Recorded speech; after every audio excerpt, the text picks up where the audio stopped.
Hey everyone, Rich here, and I have something a little bit different today. I picked up a quote-unquote key issue of a manga that I have been wanting, so let's just get into this.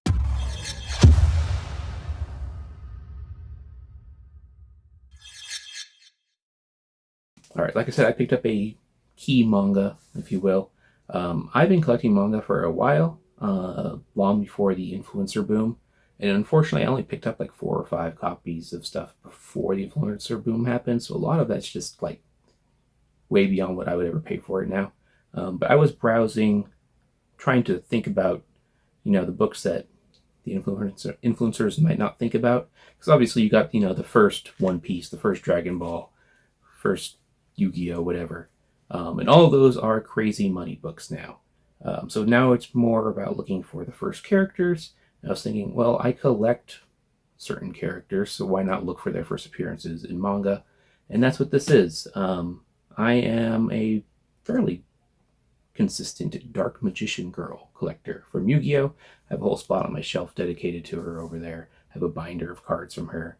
Um, I pulled her original card back in the day, and that's a whole nostalgia story attached to that where I got scammed out of it. But I have a long history with Dark Magician Girl, and I decided I was going to pick up her first appearance in comics, and that is this right here, Weekly Shonen Jump from 2000. I believe it's number 13. Yeah, number 13 from 2000. Picked this up online from a Japanese seller, and it came really fast, honestly, straight from Japan in about 5 days, all said and done. Not super high grade or anything. It has some dings and whatnot. You don't see these pop up very often. It's especially to that will be sold like into the States. A lot of it stays in Japan, unfortunately, unless someone decides it's worth a whole bunch of money and then it gets listed. But I had some notifications on eBay, and one popped up at a fairly cheap price, less than $100, which at this point finding that is great. But this one popped up, and I had to grab it.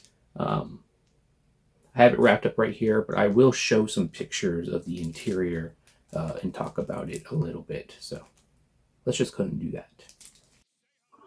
So while I was looking through the manga, I realized it was actually very loyal to the anime adaptation. So I thought it'd be kind of cool to just show some of the panels that match the anime moments. That's basically what I did. So I just brought up a few pages where you can see that clearly inspired by the manga, which is just cool to see. The manga predates the anime by a good deal, especially in the States. It originally came out in 2000, and we didn't even see the card till 2003. I don't think the anime hit until 2004, so just pretty cool comparison to see. I know a lot of people haven't seen this before. So yeah, that is the interior of this, at least the portion that is relevant. Um, I may eventually get it graded again just for like display purposes, though I don't expect it to grade high, and it's not really about that. It would be purely just for like the presentation of it, because I think a lot of the stuff presents really well. Um, and I don't speak Japanese. This is more just like a history collector thing than like, oh, I'm going to read this issue. So pretty cool still, regardless. I am happy to get it for a relatively cheap price. But yeah, first appearance of Dark Magician Girl, and it's kind of cool to see that was consistent with the anime when that came out. So yeah, hopefully y'all enjoyed that. Just a quick video showing one of my recent pickups. One of the things I decided to pick up this year. So yeah, hopefully y'all enjoyed. Take care, everyone.